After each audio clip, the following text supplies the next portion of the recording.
Muy buenas noches, queridos amigos y hermanos. Me alegra verles aquí para estudiar la palabra de Dios y para escuchar buena música. ¿Les ha agradado la música? El Señor ha dado este don maravilloso a los que nos han deleitado en esta noche. Gloria a Dios por la música. Esta noche vamos a estudiar sobre las tres venidas de Jesús. Sin embargo, antes de entrar a nuestro estudio, queremos pedir que Dios nos bendiga al abrir su palabra. Así que les invito que juntamente conmigo inclinen sus rostros y vamos a elevar una plegaria al Señor. Padre Celestial, te damos gracias por el privilegio de encontrarnos una vez más en este lugar para rendirte la gloria, la honra y el homenaje que te mereces. Y también para escuchar tu voz hablándonos a través de tu santa palabra. Pedimos, Padre, que nos bendigas al abrir las páginas de tu santo libro. Danos, Señor, claridad de pensamiento. Y te ruego, Señor, que nos ayudes a escuchar tu voz. Y no solo a escucharla, sino a obedecerla. Amén. Porque te lo pedimos en el precioso nombre de tu Hijo, Cristo Jesús. Amén.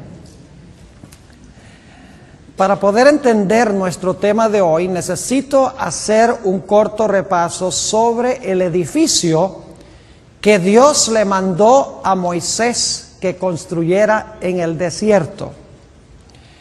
Y voy a hacer la descripción rápida porque yo creo que la mayoría de los que están aquí conocen bastante bien la geografía del santuario. Básicamente el santuario se componía de 4 lugares claves. El primer lugar era lógicamente el campamento, a donde habitaban los pecadores que necesitaban el santuario. Y luego entonces estaba el santuario en sí, estaba rodeado por un patio. Y entraba uno por la puerta del patio y se encontraba un mueble central allí que era el altar del sacrificio. Allí se sacrificaban todos los animales en el altar del sacrificio. Esos sacrificios se hacían día tras día, mañana y tarde.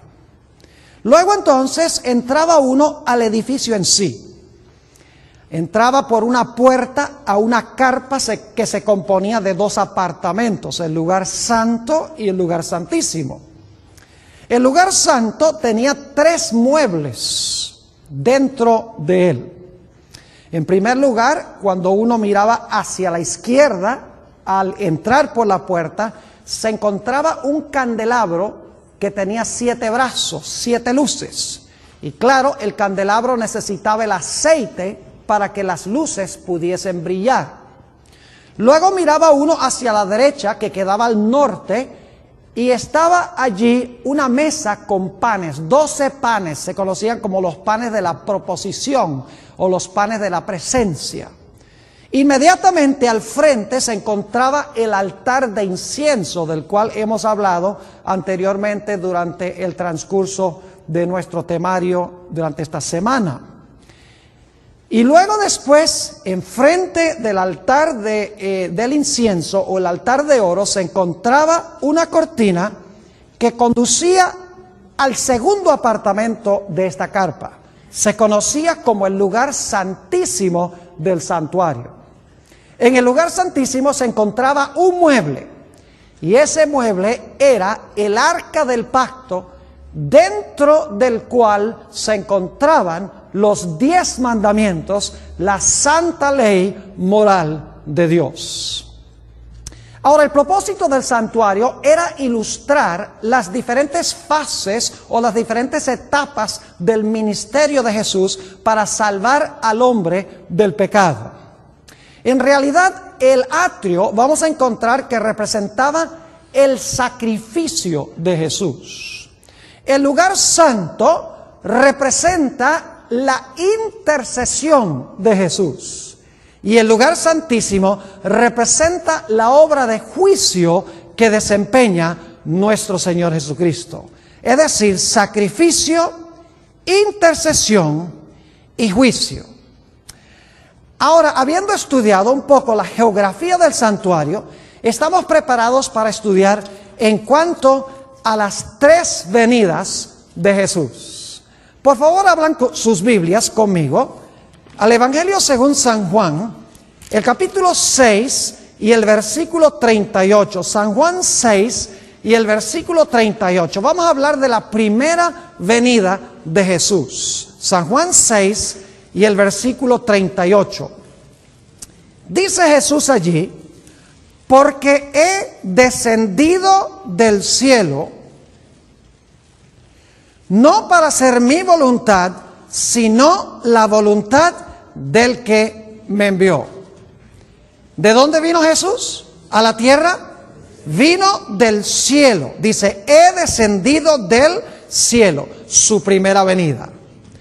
Noten también lo que dice en el Evangelio según San Juan, el capítulo 16 y el versículo 28. San Juan 16 y el versículo 28.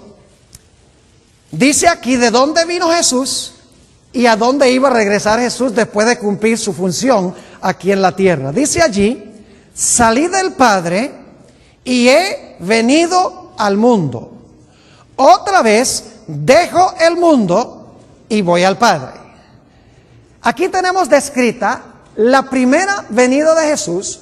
Dejó la casa del Padre y se vino aquí a la tierra. Ahora inmediatamente nos preguntamos, ¿para qué vino Jesús a esta tierra? Tenemos dos textos principales que quisiera leer sobre la obra de Cristo en la tierra. Su obra fue morir en el altar del sacrificio. Es decir, la cruz representaba el altar a donde se colocaban las víctimas. Ahora, note lo que dice en el Evangelio según San Juan, el capítulo 1 y el versículo 29. San Juan, el capítulo 1 y el versículo 29. Dice, el siguiente día vino Juan a Jesús, a Jesús que venía a él y dijo, he aquí el Cordero de Dios que quita el pecado del mundo. ¿A qué vino Jesús a este mundo? ¿Vino como el qué? Como el Cordero.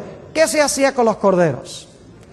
En nuestro segundo tema de esta semana, estudiamos sobre las dos fases o los dos aspectos del cordero. En primer lugar, se debía examinar el cordero para ver si era ¿qué? Perfecto y sin defecto. Y luego entonces, si se determinaba que no tenía defecto, ¿qué pasaba con el cordero? Era sacrificado. Es decir, que Jesús vino a este mundo para vivir una vida perfecta que nos pudiera dar a nosotros, que pudiera estar en lugar de nuestra vida imperfecta, y vino a este mundo para morir por los pecados de la raza humana. Vino aquí para vivir y para morir, como el Cordero de Dios que quita el pecado del mundo. Es decir, vino a ser sacrificado en el altar del sacrificio. Tal vez podríamos leer un texto más, también escrito por el apóstol San Juan, en el libro de Apocalipsis. El capítulo 1 y el versículo 5 nos explica qué hizo Jesús cuando vino a este mundo. Apocalipsis 1 y el versículo 5 dice, y de Jesucristo, el testigo fiel, el primogénito de los muertos y el soberano de los reyes de la tierra, al que nos amó y que hizo, y nos lavó de nuestros pecados con su sangre. Es decir, en su primera venida a este mundo, Jesús vino para vivir una vida perfecta, para ofrecérmela a mí, porque yo no tengo una vida perfecta, para ofrecerle al Padre. Y vino Jesús a morir la muerte que yo debo sufrir, vino a cargar mis pecados, los pecados de toda la raza humana. Ahora, cuando Jesús completó esta obra, le dijo a sus discípulos que se iba a ir. Noten San Juan, el capítulo 14, y vamos a leer los versículos 1 y 2. San Juan, el capítulo 14, y vamos a leer los versículos 1 y 2. Ya Jesús está por morir en la cruz del Calvario y le va a explicar a sus discípulos que se va a ir otra vez a la casa de su Padre. Ahora, si ustedes miran el contexto anterior, antes de leer estos dos versículos, van a encontrar que Jesús le dijo a los discípulos, me voy. Y el apóstol San Pedro le dice, ¿para dónde vas? Y Jesús le dice, donde yo voy no me puedes seguir ahora, pero me seguirá después. Y San Pedro dice, no, no quiero ir después, quiero ir ahora. Y Jesús sabía que San Pedro y los apóstoles estaban turbados porque Jesús se iba. Así que en el capítulo 14 y el versículo 1 y 2, dice Jesús a sus discípulos, no se turbe vuestro corazón, porque estaban turbados. Jesús dijo que se iba a ir. No se turbe vuestro corazón. Creéis en Dios, creed también en mí. Ahora escuchen bien. En la casa de mi Padre, ¿a dónde vive el Padre? En el cielo. Muy bien. ¿Cómo oramos? Padre nuestro que estás en el cielo. Muy bien. En la casa de mi Padre muchas moradas hay. ¿Saben que se ha formado esta tradición en la iglesia adventista de que Jesús se fue al cielo a construir mansiones?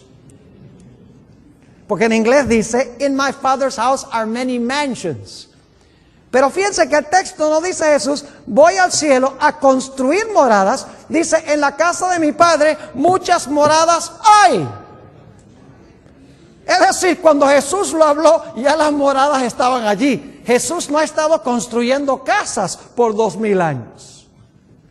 El que creó el mundo en 6 días, el que podría haber creado el mundo instantáneamente, no necesita 2000 años para construir casas. Así que dice, en la casa de mi Padre muchas moradas hay. Si así no fuera, yo os lo hubiera dicho. Y ahora escuchen esto. Voy pues, ¿a qué? Voy pues a preparar lugar para vosotros. Ahora, qué interesante. Dice, voy a preparar lugar para vosotros. ¿A dónde va a preparar el lugar? En el cielo, porque va a la casa de su Padre. ¿Dónde vive el Padre? Vive en el santuario, ¿verdad que sí?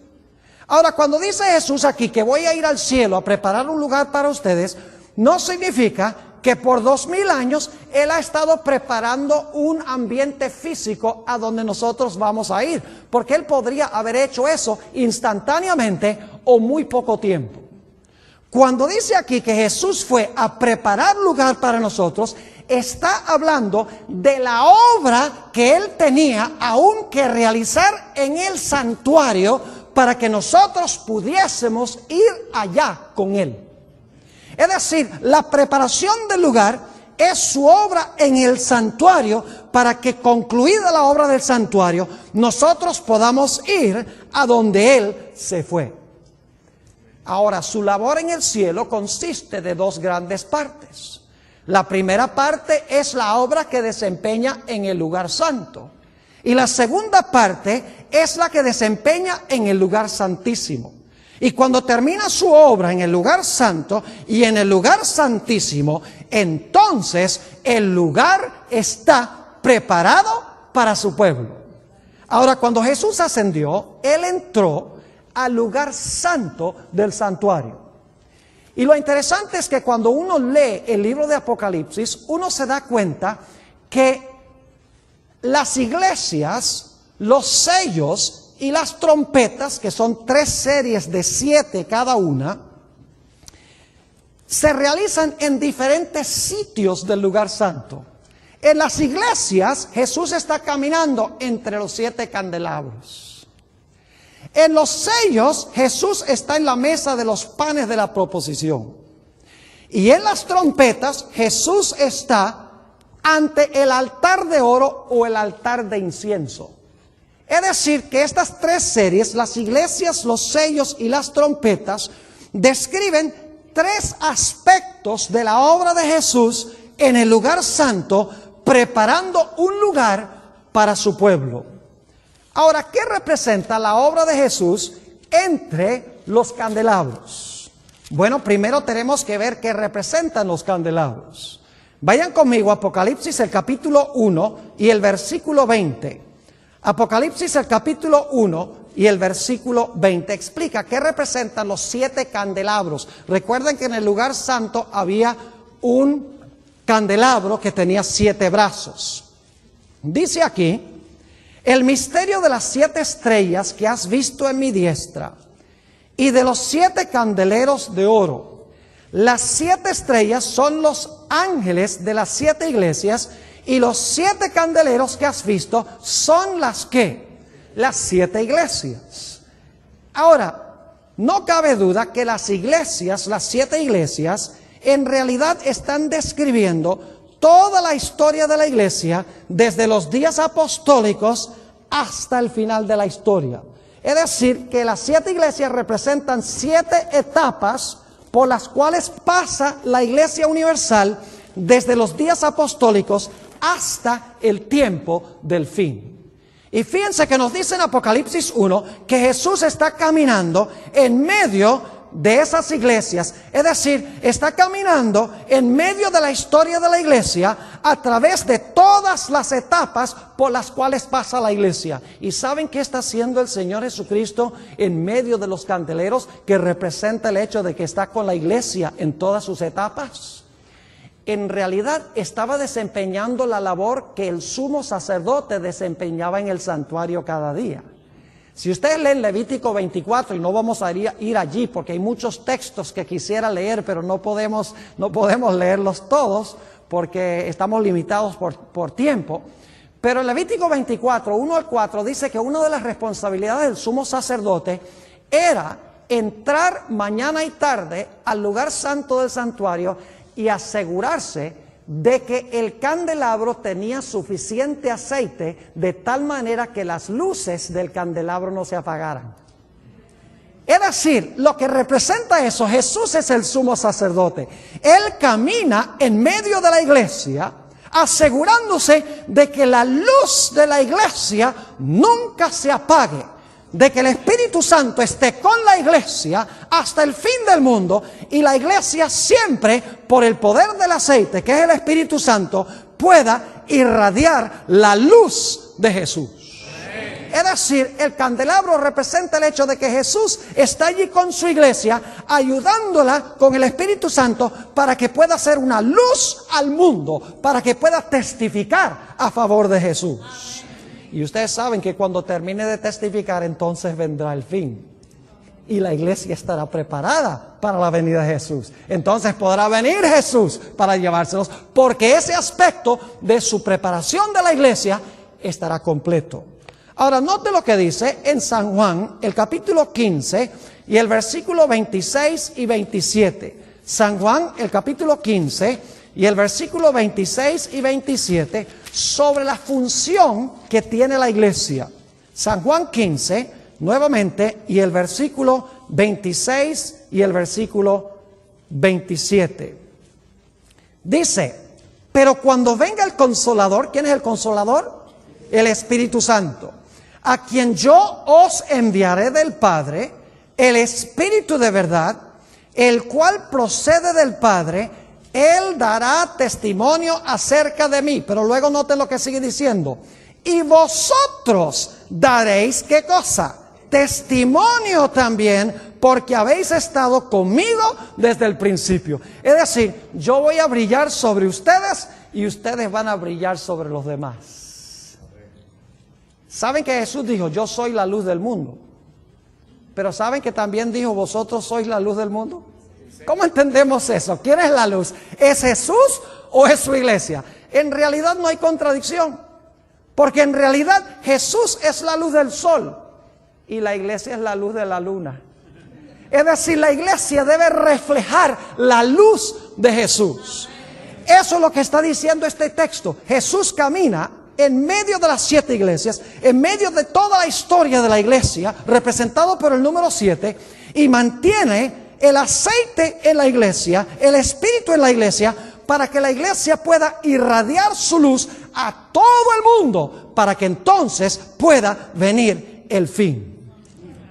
Jesús lo declaró en Hechos el capítulo 1, donde dijo, me seréis testigos en Jerusalén, en Judea, en Samaria y hasta los confines de la tierra. Y les dio el fuego del Espíritu Santo para que pudieran cumplir esa misión. Jesús también dijo en San Mateo 28 que debíamos ir y hacer discípulos para Él, bautizándolos en el nombre del Padre, del Hijo y del Espíritu Santo, enseñándoles a observar todo lo que Él había enseñado. Y Jesús dijo he aquí, yo estoy con vosotros hasta el fin del mundo. Y no significa que está en persona con nosotros, sino que significa que está presente a través de ¿quién? A través del Espíritu Santo. Porque Él dijo, me voy, pero no los dejo solos, porque voy a mandar a otro consolador como yo. Es decir, uno de los aspectos de la obra de Jesús, preparando un lugar, es mantener la llama de la iglesia viva. Mantener la iglesia con el Espíritu Santo, aún en las edades oscuras, cuando parecía que la luz de la iglesia se iba a apagar, Jesús caminaba en medio de la iglesia y mantenía su luz viva para alcanzar a toda la humanidad con el Evangelio. Ahora debemos mirar la mesa de los panes de la proposición, que enseñan otro aspecto que está haciendo Jesús para preparar a un pueblo para que Él pueda venir a buscarlos. ¿Qué representa el pan? Bueno, no cabe duda, al leer Mateo 4 y el versículo 4, Jesús le dijo a Satanás, no solo de qué, no solo de pan vivirá el hombre, mas de toda qué, toda palabra que sale de la boca de Dios. ¿Qué representa el pan que se encontraba sobre la mesa de los panes? Representaba la palabra de Dios. El énfasis de la mesa de los panes es que Cristo quiere alimentar a su iglesia, para que su iglesia se pueda volver fuerte, para que la iglesia pueda reflejar su carácter, porque estamos compuestos de lo que comemos. Si asimilamos a Jesús a través de su palabra, la iglesia será semejante a Él. Es decir, no solo Jesús está haciendo una obra, llevando a la iglesia a proyectar su luz, sino que está alimentando a su iglesia para que su iglesia se fortalezca y cada día sea más y más semejante a Él, hasta que finalmente refleje perfectamente su imagen, y entonces podrá venir porque el lugar estará preparado. Note lo que dice San Juan, el capítulo 14 y el versículo 23. San Juan 14 y el versículo 23. Dice allí, respondió Jesús y le dijo, el que me ama, ¿qué hará? Mi palabra guardará. Y mi Padre le amará y vendremos a Él y haremos morada con Él. ¿Qué representa entonces el pan? El hecho de que Cristo, a través del Espíritu Santo, nos quiere alimentar con su ¿qué? Con su santa palabra. Noten también San Juan 15 y el versículo 3. Cómo Cristo quiere alimentar a la iglesia y quiere también purificar a la iglesia con su palabra. Dice en el versículo 3, hablando a Jesús, a sus discípulos, ya vosotros estáis limpios. ¿De qué manera? Por la palabra que os he hablado. ¿Qué es lo que limpia a la iglesia? La palabra es la que limpia a la iglesia. Note lo que dice el versículo 7. Dice, si permanecéis en mí y mis palabras permanecen en vosotros, pedid lo que queréis y os será hecho. Vamos al capítulo 17. El capítulo 17 y vamos a leer el versículo 17. Un versículo muy bien conocido, pero indica cómo es que Jesús quiere santificar y purificar a la iglesia. Quiere que la iglesia lo asimile a Él en su palabra para reflejar su carácter. Dice allí en San Juan 17 y el versículo 17, santifícalos en tu verdad.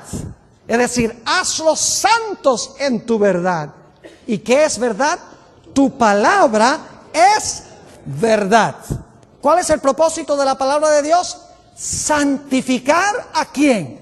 A la iglesia. No solo que la iglesia pueda testificar, sino que la iglesia pueda ser santa y pueda ser semejante a Jesús. Ahora note lo que dice también en Efesios 5 y el versículo 26. Hemos leído este texto en un tema anterior, pero leámoslo de nuevo. Nuevamente, Efesios el capítulo 5 y el versículo 26. Dice aquí, hablando, y vamos a leer el versículo 25 para el contexto: maridos, amad a vuestras mujeres, así como Cristo amó a la iglesia y se entregó a sí mismo por ella. ¿Con qué fin? Fíjense, para santificarla. ¿Y cómo la santifica? Para santificarla, habiéndola purificado en el lavamiento del agua por la palabra. ¿Qué representa el agua? Ya hemos hablado de esto. Representa el Espíritu Santo. La lluvia fresca que cae del cielo representa el Espíritu Santo. ¿Y cómo el Espíritu Santo limpia la iglesia? ¿Por medio de qué? De la palabra. El agua por la palabra. ¿Y quién es el que le da poder a la iglesia para testificar? Jesús. ¿A través de quién? A través del Espíritu Santo. Vamos a leer también el Salmo 119 que leímos antes para que vean la misma función que tiene el pan o la palabra de Dios. Dice aquí en el versículo 9: ¿con qué limpiará el joven su camino? ¿Y cómo es que se hace? Con guardar tu palabra. Con todo mi corazón te he buscado, no me dejes desviarme de tus mandamientos. En mi corazón he guardado tus dichos para no ¿qué? Para no pecar contra ti. ¿Qué es lo que purifica y santifica la iglesia? La palabra de Dios. Y la palabra de Dios es representada ¿por qué cosa? Por el pan. Es decir, aquí tenemos ilustradas dos funciones de Jesús. En primer lugar, Jesús echa aceite en la iglesia, da el Espíritu Santo a la iglesia para que la iglesia pueda proyectar su luz a todo el mundo y predicar el Evangelio.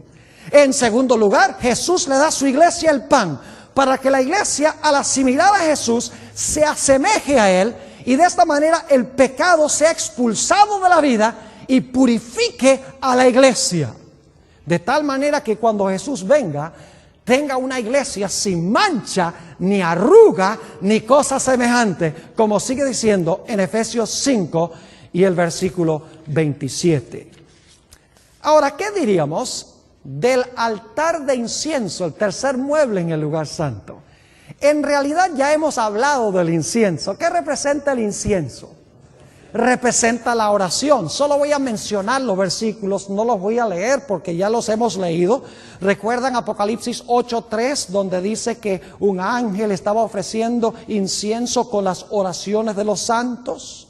¿Recuerdan que leímos de San Lucas 1:8 al 10, donde Zacarías estaba en su turno y estaba ofreciendo incienso en el santuario? Y mientras tanto, ¿qué estaba haciendo la gente afuera? La gente estaba ¿qué? Estaba orando. Es decir, el incienso representa la oración. Ahora yo pregunto, ¿quién presenta nuestras oraciones ante Jesús? El Espíritu Santo. Ahora, nota lo que dice en Romanos, el capítulo 8 y el versículo 26. Romanos, el capítulo 8 y el versículo 26. Dice allí: y de igual manera, el Espíritu nos ayuda en nuestra debilidad. Pues ¿qué hemos de pedir? ¿Cómo conviene? No lo sabemos. Es decir, no sabemos cómo orar. Pero el Espíritu mismo intercede por nosotros con gemidos indecibles. Es decir, cuando nosotros oramos es porque el Espíritu Santo nos dice qué orar. Y nos dice cómo orar. Y nos dice qué necesitamos. Y el Espíritu Santo lleva nuestra oración al cielo. Y entonces allá Jesús intercede por nosotros. Si alguno pecare, abogado tenemos. Es decir, el altar de incienso representa la intercesión de Jesús por nuestros pecados. Noten Primera de San Juan, el capítulo 2 y el versículo 1. Primera de San Juan, el capítulo 2 y el versículo 1. Dice allí: hijitos míos, estas cosas os escribo para que no pequéis. Y si alguno hubiere pecado, abogado tenemos para con el Padre, a Jesucristo el justo. Fíjense, tenemos a un intercesor allá. ¿Quién lleva nuestras oraciones? El Espíritu Santo. ¿Quién nos enseña a orar? El Espíritu Santo. ¿Quién es el que santifica la iglesia? El Espíritu Santo a través de la palabra. ¿Quién es el que mantiene la luz de la iglesia funcionando? El Espíritu Santo, el aceite. Ahora podemos entender cómo se relaciona la obra de Jesús en el cielo con la obra del Espíritu Santo en la tierra.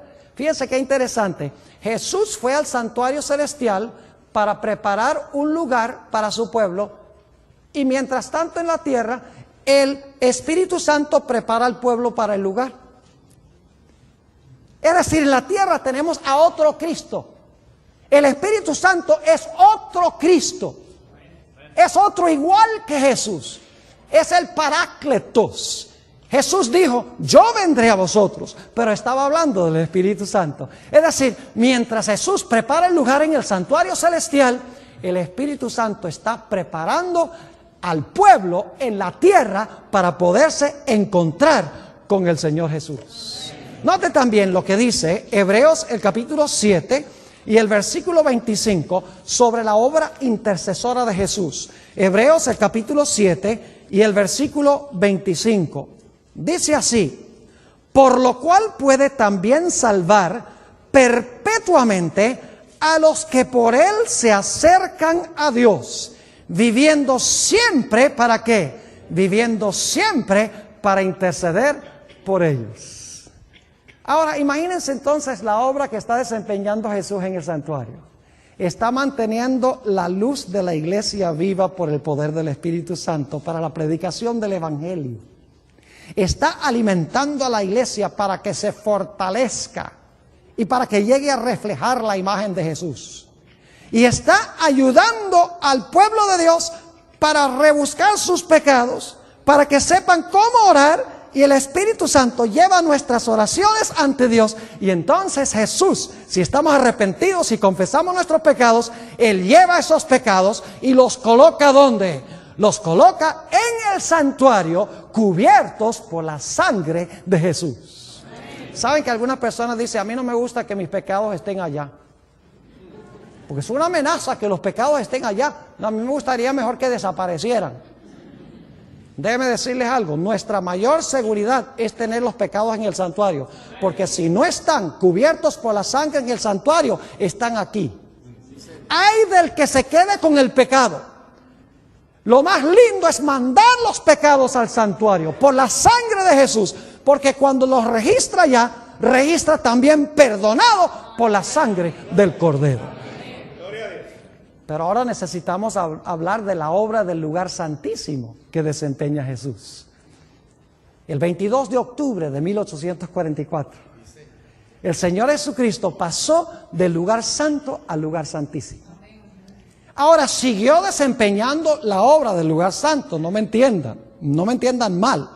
No significa que Jesús dejó de interceder, ya no da su luz a la iglesia, y el Señor Jesucristo ya no recibe nuestras oraciones. No, Él sigue desempeñando la obra del lugar santo, pero agrega una función adicional, que es la función del juicio en el lugar santísimo.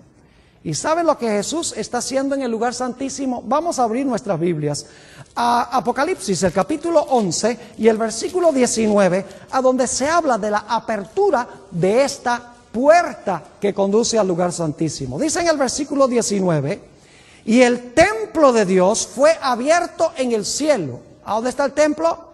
En el cielo. ¿Y qué se vio allí?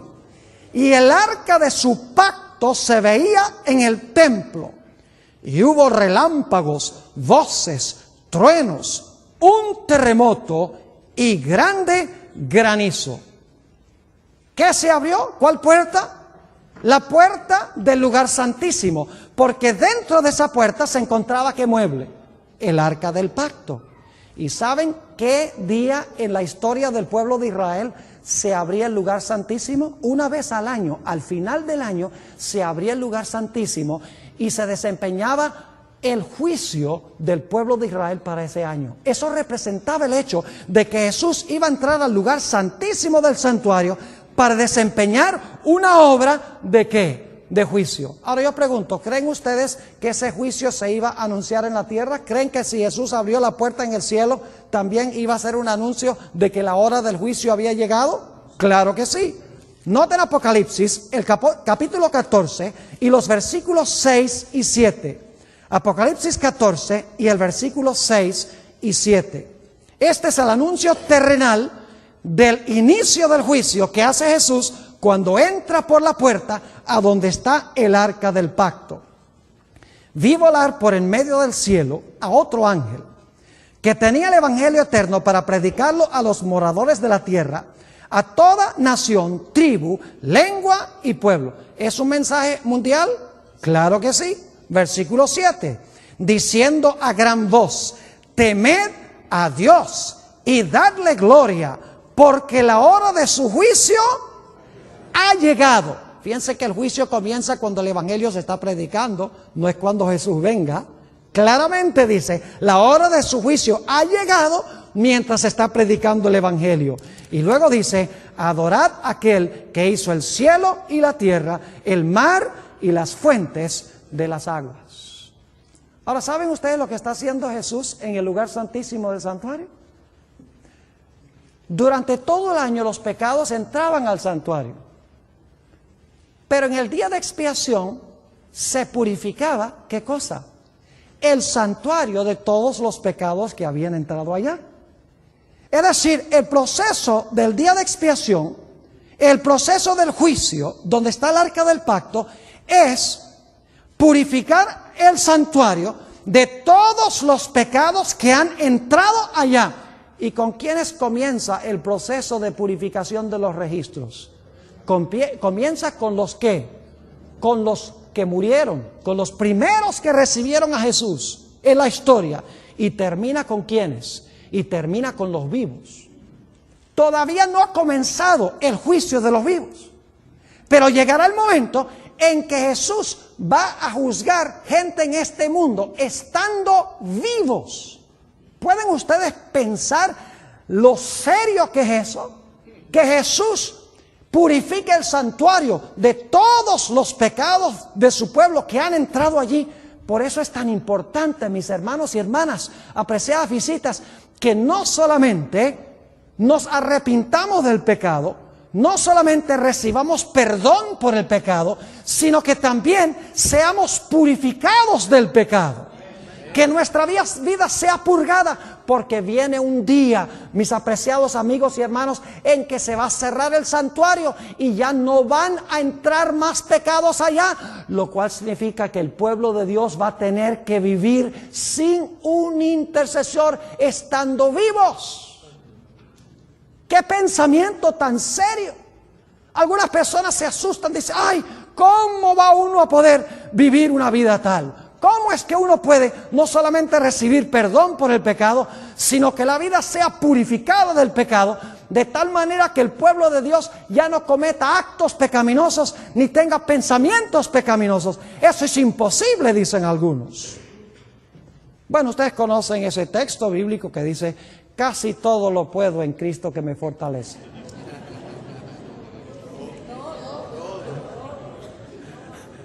¿Ah?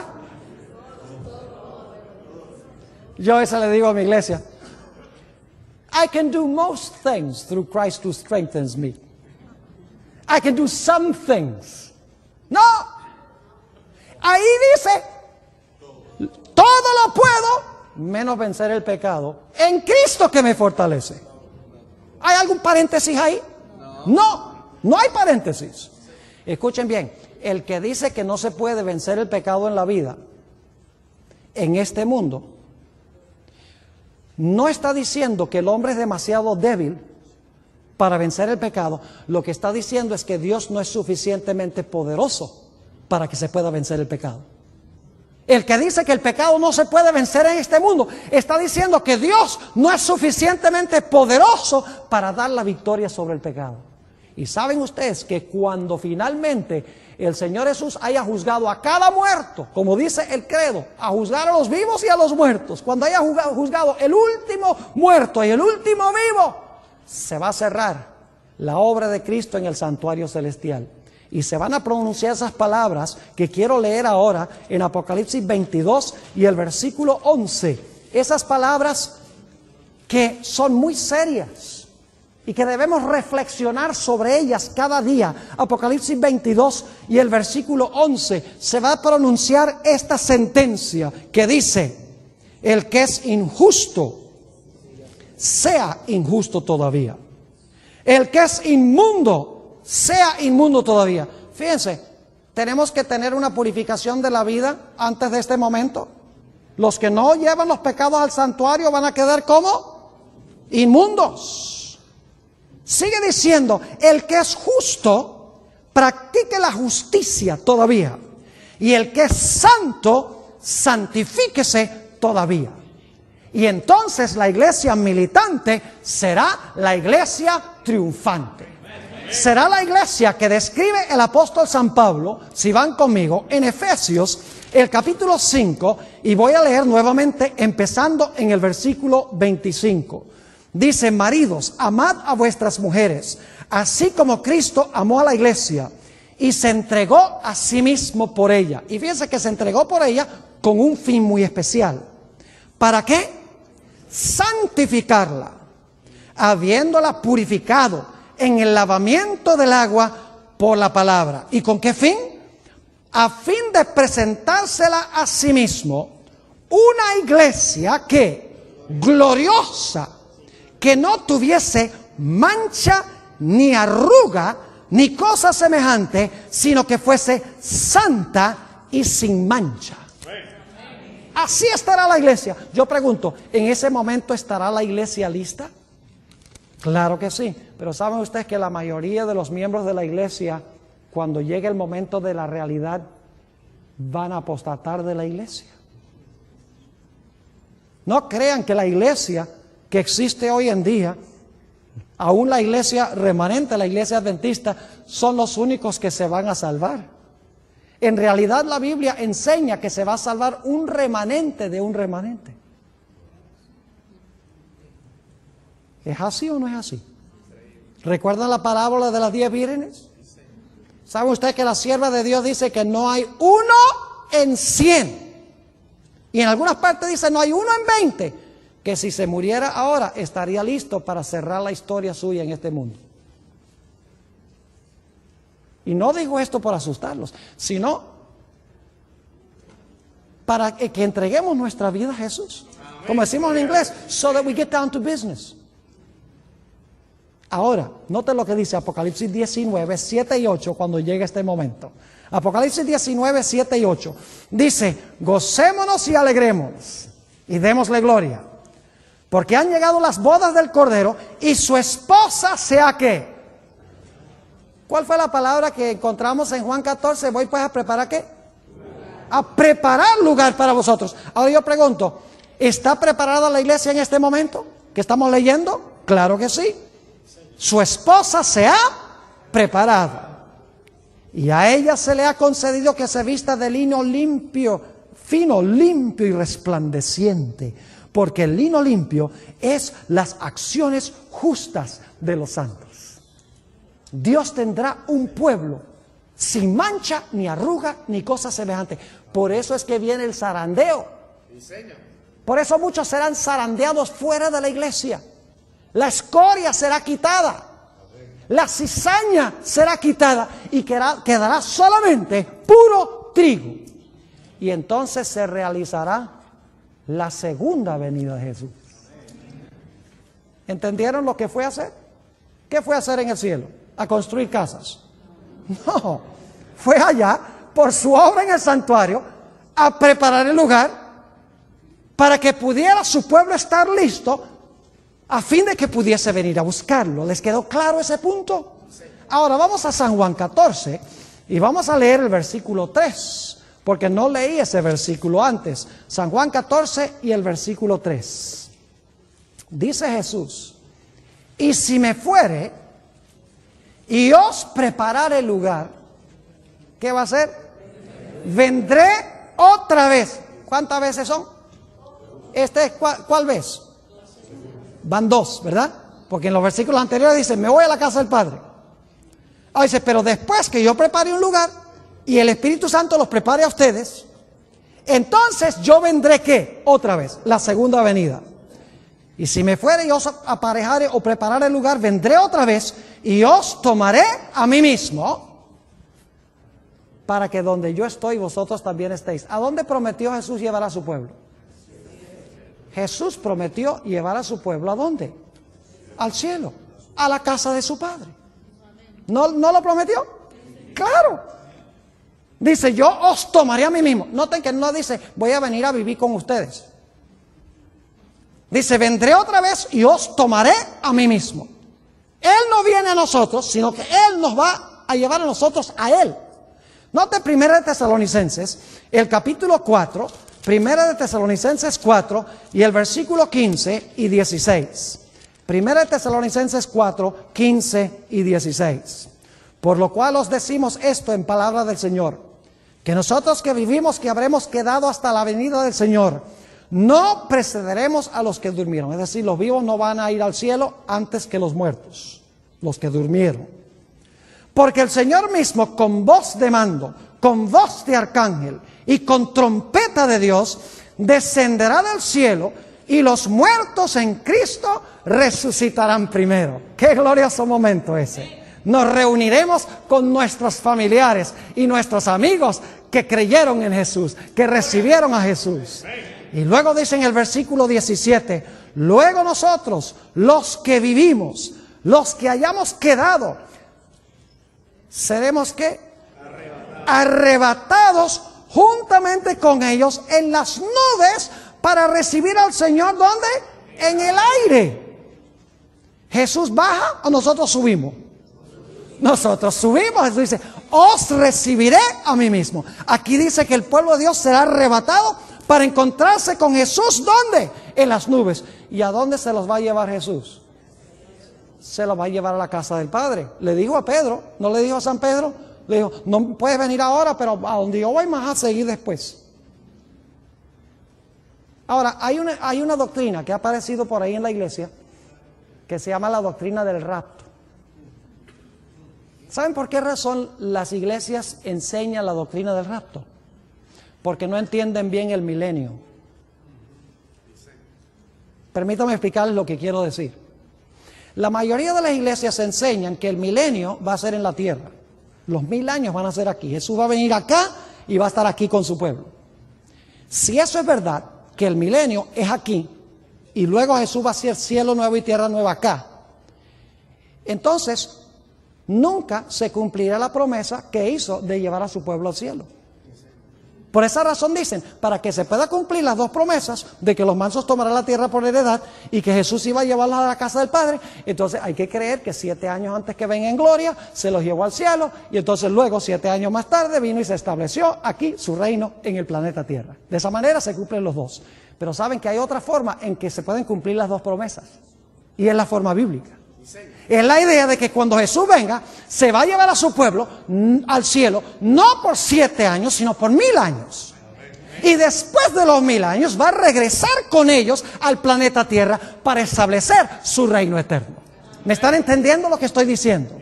Es decir, Jesús dice que va a venir y va a recibir a su pueblo así, van a ser arrebatados en las nubes, ¿y a dónde van a ir? Al cielo. Imagínense ustedes, vino una vez, se fue. Viene otra vez, se va con su pueblo. ¿Y vamos a vivir para siempre en la casa del Padre, en el cielo? Ay, mucha gente dice, ay, yo sueño con ir a vivir en el cielo con el Señor. Vamos a estar en el cielo, es en la luna de miel. Sí, esa es solamente una vacación. Como decimos en inglés, un working vacation. Porque vamos a estar juzgando, vamos a estar reinando. No tenemos tiempo para hablar de todo lo que va a pasar durante el milenio, pero vamos a estar en el cielo, reinando y disfrutando con el Señor Jesús en la casa del Padre. Si ustedes quieren, les menciono los versículos. Apocalipsis 24 dice que juicio les fue dado a aquellos que resucitaron y se fueron al cielo. 1 Corintios 6, 1 al 3, el apóstol San Pablo dice, ¿no saben ustedes que nosotros vamos a juzgar al mundo? ¿No saben que vamos a juzgar a los ángeles? No puede ser los ángeles buenos, porque los ángeles buenos no necesitan juicio. Tiene que ser que los que van a estar en el cielo van a juzgar a los que se quedaron atrás. Van a juzgar a Satanás, a sus ángeles y a todos los impíos durante los 1000 años y van a dictar sentencia contra ellos. Y cuando terminen los 1000 años, se realiza la tercera venida. Vaya conmigo a Zacarías 14. ¿No es sencillo esto como lo presenta la Biblia? Noten, Zacarías el capítulo 14. Y vamos a empezar nuestra lectura en el versículo 4. Zacarías 14 y el versículo 4. Dice aquí, hablando de Jesús, y se afirmarán sus pies en aquel día sobre el monte de los olivos, que está enfrente de Jerusalén, al oriente, y el monte de los olivos se partirá por en medio, es decir, se va a partir en dos el monte de los olivos, hacia el oriente y hacia el occidente, haciendo un valle muy grande, y la mitad del monte se apartará hacia el norte y la otra mitad hacia el sur. Es decir, se va a abrir una llanura, un valle grandísimo, cuando los pies de él vengan a caer sobre el monte de los olivos. Y note lo que dice el versículo 5. Dice, y huiréis al valle de los montes, porque el valle de los montes llegará hasta Asal. Huiréis de la manera que huisteis por causa del terremoto en los días de Usías, rey de Judá, porque los impíos van a resucitar. No tenemos tiempo de hablar de esto, pero esto está hablando de la huida de los impíos. Y luego dice en la última parte del versículo 5, y vendrá Jehová mi Dios, y con él todos los santos. Para poder él venir con los santos, tiene que habérselos llevado. Ahora vamos a ver cómo Apocalipsis corrobora lo que acabamos de leer. Apocalipsis el capítulo 21 y el versículo 2. Apocalipsis 21 y el versículo 2. Dice, y yo, Juan, vi la santa ciudad, la nueva Jerusalén, descender del cielo de Dios. ¿A dónde estaba la nueva Jerusalén durante los 1000 años? Pues si baja del cielo después de los 1000 años, tiene que haber estado en el cielo durante los 1000 años. ¿Y quiénes estaban en la ciudad durante los 1000 años? Tiene que haber sido los que fueron a la casa del Padre. Y yo, Juan, vi la santa ciudad, la nueva Jerusalén, descender del cielo de Dios, dispuesta como una esposa ataviada para su marido.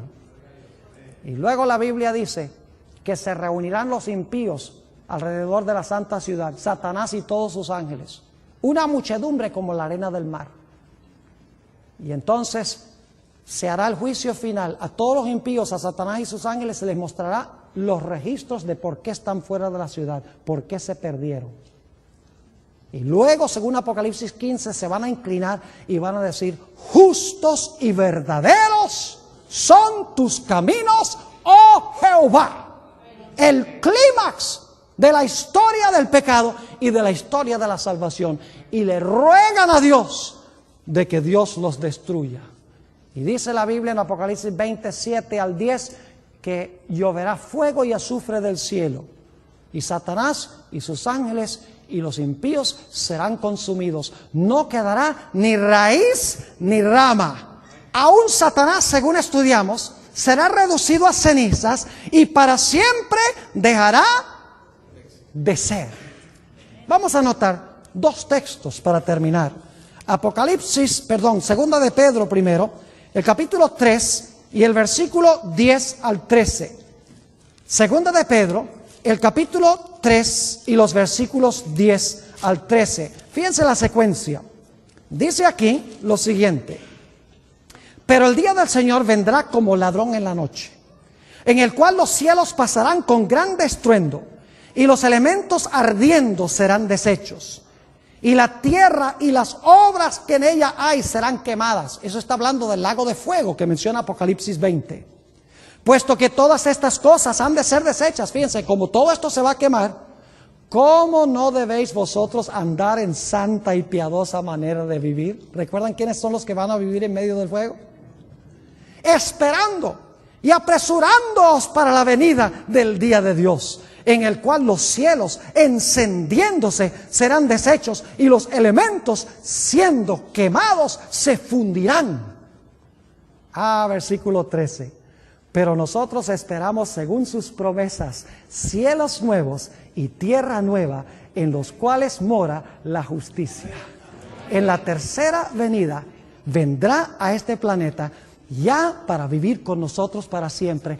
Trasladará la capital del universo al planeta Tierra. Y entonces se cumplirá lo que declaró Jesús en San Mateo, el capítulo 5 y el versículo 5, donde declaró en las bienaventuranzas: bienaventurados los mansos, porque ellos tomarán la tierra por heredad. Oh, mis hermanos y hermanas, apreciadas visitas, ojalá que nosotros estemos entre ese grupo.